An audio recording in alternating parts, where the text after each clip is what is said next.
How do you value your camera gear? Let's find out.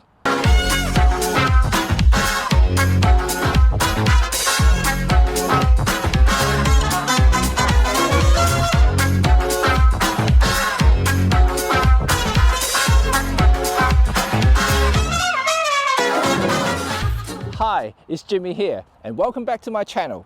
Before I start today's video, a little disclaimer that I'm not here to promote micro four thirds or crop sensor formats, or to display full frame or medium formats either, because it doesn't really matter.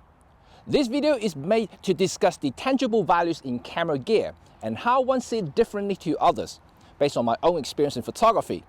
I may be a micro four thirds photographer now, but I spent 10 years with full frame digital, and before that, I shot both 120 and 135 films.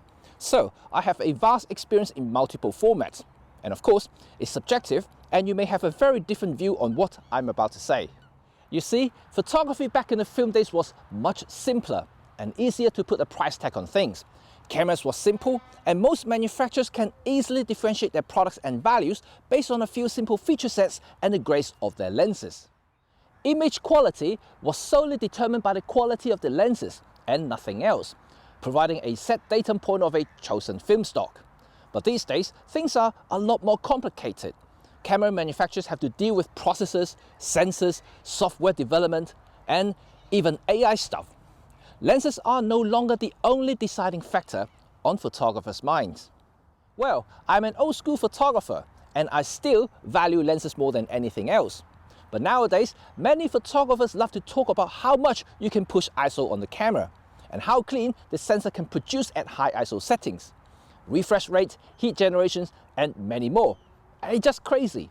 And all I really want is to go out and take a bloody picture.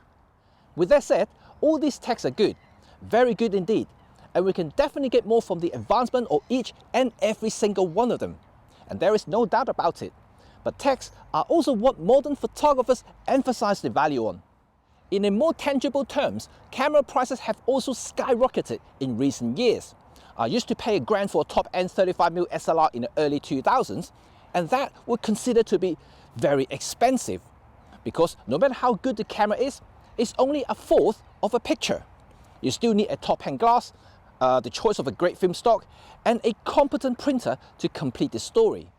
Now, you have to pay $4,000 or more for a top-end full-frame camera. I'm not sure about you, I simply cannot justify buying them, because the income I can generate from them isn't 4 times as much. And more importantly, instead of having a trusty printer to get my pictures perfect on paper, I have to spend the time doing all the development myself. The basic cost of photography, in a commercial sense, has become unsustainable. Of course, I'm speaking from a commercial perspective, but even if you're an amateur who's passionate about photography, yes, I'm not talking about gear buying hobbyists, then how do you see that you now have to pay a few grand for a system? You can call me a cheapskate, but ultimately my goal is to create images that I like and ultimately to sell. With 16 years under my belt, I can tell you that the pro market is very different to what you may know. Just a quick example is that many high street studios still use 15-year-old DSLRs, and many of them are less than 20 megapixels. And even big studios don't always have the latest and the greatest, despite how most modern marketing portrays these studio photographers in their latest camera campaigns. I know many of these guys are still using 5 or 6-year-old DSLR or medium format cameras. It's all about return on investment, and also about what's required to satisfy their clients. I may have upgraded many times over this 15 years period, but mainly because I have run my cameras to the ground, as my business is more demanding and also higher volume. But my business is also set up in a certain way to produce the maximum results with minimum cost, including post-editing time. Like most pros who literally run the gear to the ground before any upgrades, and that's a fact. And you know the saying that great photographers can make anything happen. And it's all about knowing your gear and maximize what it can do. While trying not to confuse the matter further, but then again, the choice of gear can be an objective choice too. For example, studio photographers can still get good results from a 15-year-old digital camera. Because the lights were controlled, the contrast level has been set within the limits of what the camera can capture. And this means spending thousands on new cameras won't necessarily gain any values at all. So when do you gain value from new gear? Well, when things are out of your control. Things can be drastically different when you are in the unknown, namely in the outdoor. And this is why landscape photographers or location shooters may prefer a high dynamic range camera, or use filters to compensate the differences in luminous contrast, or having new tracking capability to increase the hit rate for those hard to capture animals in the wild. A high frame rate shooting to freeze that important and perfect frame from a high speed subject. But to many photographers, you aren't looking at things like this. Yes, it all sounds cool when a camera manufacturer tells you that the latest camera can do this and that. But in reality, many wouldn't even use 10% of what the camera offers. When the novelty wears off, most photographers will simply revert back to the basics of photography, mastering the exposure triangle, setting the aperture, shutter speed, and ISO. Even I don't use all the features my camera has to offer. I rarely use Pro Capture or Starry Sky AF, but it's only because I don't need them. And same applies to you. You may need Pro Capture for your type of photography, and may become the primary reason for getting a camera that can do that. Or you're an astrophotographer, and Starry Sky AF will be a godsend. You see, each feature is very specific, and this is why I keep hearing many of you in my channel still raving the EM5 Mark II and the EM1 Mark II. Well, I do too, because they are brilliant cameras, even today. Therefore, if taking photographs is your primary reason on getting a camera, practically everything from 2015 would be more than sufficient to create anything you like. And I mean anything. Even this €6 Pen F. When I look back at the photos that I took back then with this guy, there is absolutely nothing wrong with them.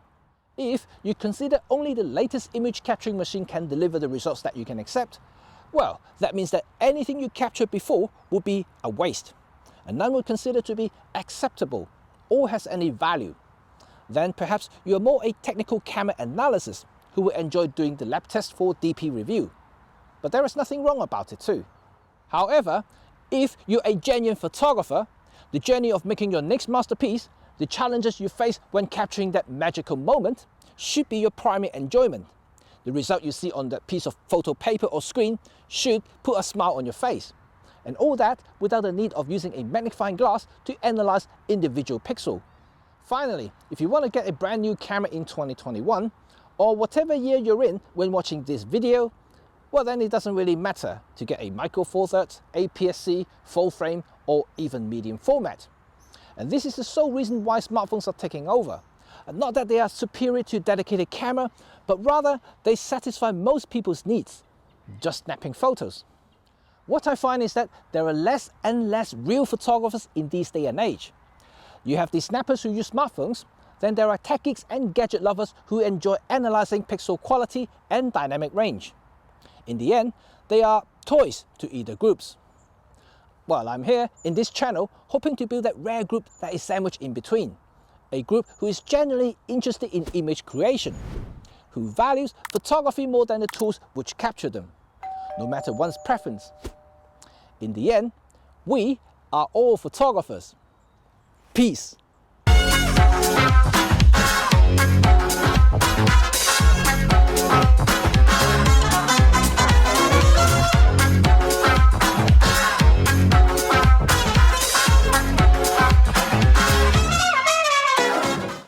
Well, this is the end, and hope you guys enjoy this video. If you do, give me a thumb and also click the sub button if you haven't already so.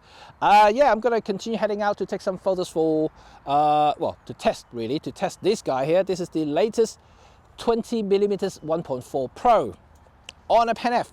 Some guys asking me about this, so this is how it looks like. Really good. Balances quite well actually. Stay tuned for my full review though, and because I do have some time with this lens, so I'm gonna try to capture as many photographs as I can. I don't know if I have all that time because I have other videos to do as well. At the same time, tomorrow I'm heading out for a shoot, but I will be taking this guy here. I'm gonna photograph a singer. However, the bad thing about that is though, the singer did tell me that I cannot release any photographs or video footage about the shoot until her album is out, which is next March. So unless you want to wait until March next year, there's nothing I can do about it. But then I'll be in the location, so I'm hoping I will use this guy here to take some test samples and for my review. So stay tuned for that. Remember, this is important because this lens, superficially, I'm already in love because the balance is really good. It does remind me of the old Panasonic 25 1.4 Samilux. I love that lens in terms of balance and the size of it. The 1.2, of course, I love the 1.2. I'm actually filming on the 25 1.2 at the moment. I love this lens, but you know, it is quite big for a Micro Four Thirds lens. So this really does, you know, justify what a Micro Four Thirds system should be, and it is cool. I really love it for now, until I see all the image that I capture. I'm not gonna say it, so stay tuned for my review. Anyway, hope you guys enjoy your day wherever you are, because it's beautiful out there for now, you know, at least in London today. And yeah, keep shooting, guys. See you all soon. Bye for now.